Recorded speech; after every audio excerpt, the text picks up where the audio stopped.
ये RRB clerk pre 2019 में reasoning का पूछा गया एक क्वेश्चन है। तो आइए इसको सॉल्व करते हैं।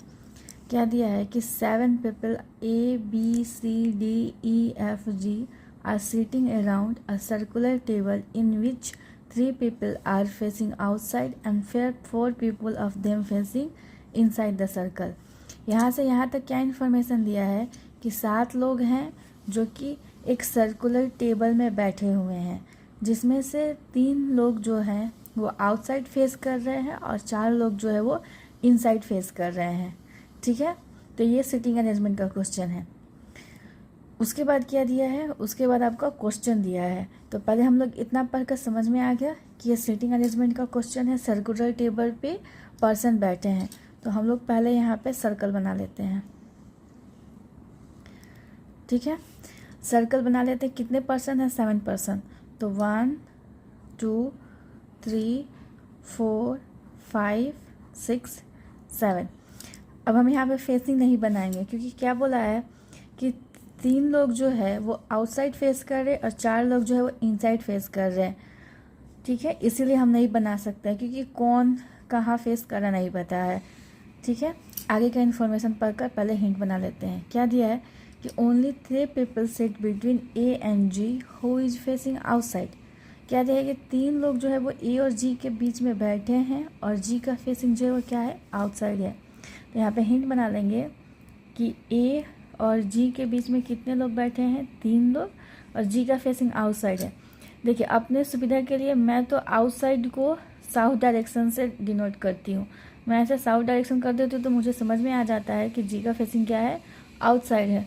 आप चाहो तो जी के बगल में लिख सकते हो या फिर जैसे मन करे आप हिंट बना सकते हो। मैं ऐसे बनाती हूँ कि ए और जी के बीच में 3 लोग बैठे हैं और जी का फेसिंग आउटसाइड है। उसके बाद क्या दिया है? D seat immediate left of G and B. D जो है वो जी के भी इमीडिएट लेफ्ट में बैठा है और बी के भी इमीडिएट लेफ्ट में बैठा है। तो इसका हिंट कैसे बनाएंगे कि ये जी है, जी के इमीडिएट लेफ्ट में डी है। ठीक है, हम बाय डिफ़ॉल्ट जी को मान लेते हैं कि नॉर्थ डायरेक्शन है, इसका इमीडिएट लेफ्ट में डी बैठा है, अपने समझने के लिए। फिर क्या बोला है कि बी के भी इमीडिएट लेफ्ट में कौन बैठा है? डी बैठा है।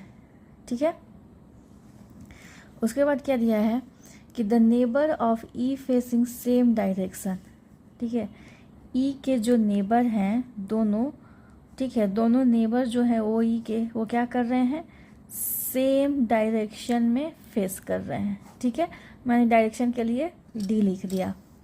फिर F is not an immediate neighbour of E. ठीक है, एफ जो है वो ई का नेबर नहीं है।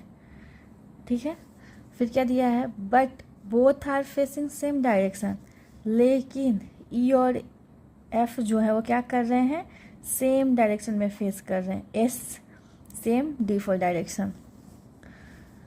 जी sit third to the left of E.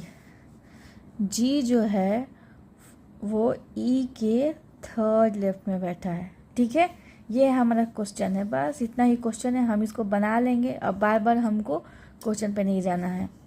ठीक है, अब इसकी हेल्प से सॉल्व करेंगे। देखिए, इसमें डेफिनिट देखेंगे तो डेफिनिट इन्फॉर्मेशन में क्या दिया है? जी का डायरेक्शन दिया है और जी से डी दिया है, जी से ए दिया है, जी से ई दिया है। तो हम लोग पहले जी को बैठा लेते हैं कि ये जी है, जी का फेसिंग क्या है? आउटसाइड है। ठीक है, अब जी के इमीडिएट लेफ्ट में डी है। देखिए, जब नॉर्थ फेसिंग रहता है तो लेफ्ट इधर राइट इधर, जब साउथ फेसिंग रहता है तो लेफ्ट इधर राइट इधर। ठीक है, तो जी का साउथ फेसिंग है तो लेफ्ट इधर है, तो मतलब डी यहाँ बैठा है। ठीक है, तो ये इन्फॉर्मेशन मेरा हो गया। बी के भी इमीडिएट लेफ्ट में डी है, तो इधर तो बी होगा नहीं, इमीडिएट लेफ्ट का मतलब बी यहीं पर होगा। ठीक है, इमीडिएट लेफ्ट है तो साउथ नहीं होगा, क्योंकि लेफ्ट इधर हो जाएगा, राइट इधर। तो इसका मतलब बी का फेसिंग क्या हो जाएगा? North direction. ये भी ख़त्म। अब देखिए, जी और ए में 3 लोग हैं। अब 1 2 3 छोड़कर ए यहाँ भी आ सकता है और 1 2 3 छोड़कर ए यहाँ भी आ सकता है। तो पॉसिबिलिटी है। तो हम लोग पहले देखते हैं रख कर। 1 2 3 में ए को यहाँ पे रख कर देखती हूँ। ए को यहाँ भी रख सकते हैं, ए को यहाँ भी रख सकते हैं, आप जिधर चाहो उधर रख सकते हो। 1 2 3 ए यहाँ भी हो सकता है, तो पहले यहीं रख लेते हैं ए को, ठीक है। तो ए को यहाँ पे रख लिए। अब क्या इन्फॉर्मेशन है कि ई के थर्ड लेफ्ट में जी है, तो यहाँ से सीधा देखिए ना कि 2% है ई और जी में, तो 1 2 यहाँ पे ई नहीं होगा, 1 2 ई यहाँ पे हो जाएगा, तो ई यहाँ पे हो गया, ठीक है। और जी जो है वो ई के कहाँ पे है, थर्ड लेफ्ट में, तो साउथ डायरेक्शन करेंगे तो ही लेफ़्ट आएगा, नॉर्थ करेंगे तो राइट हो जाएगा, तो इसका मतलब जी का फेसिंग क्या हो जाएगा, साउथ, ठीक है। ये भी हिंट कंप्लीट। अब देखिए ई और एफ नेबर नहीं है, तो एफ यहाँ नहीं होगा, तो एफ के लिए हमारा जगह कहाँ बचा, यहाँ, ठीक है। अब 1% बच कौन सा गया, सी, तो सी को यहाँ बैठा दीजिए, ये भी इंफॉर्मेशन कंप्लीट। अब क्या दिए है, एफ और ई सेम डायरेक्शन, तो एफ ई अगर साउथ है तो एफ भी क्या हो जाएगा, साउथ। ई का नेबर भी सेम डायरेक्शन, तो ये दोनों को सेम डायरेक्शन होना पड़ेगा।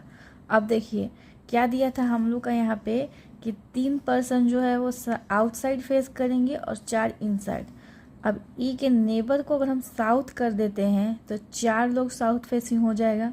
हम लोग का फेसिंग कितने लोग का साउथ होना चाहिए, 3, तो इसका मतलब ई के नेबर का फेसिंग क्या हो जाएगा, इनसाइड, ठीक है। अब देखिए 1 2 3 ई एफ जी का फेसिंग हो गया आपका आउटसाइड, बचा डी, तो डी का हो जाएगा इनसाइड, क्योंकि 3 लोगों का फेसिंग आउटसाइड था, ठीक है। ये हमारा एक बार में सॉल्व हो गया ना।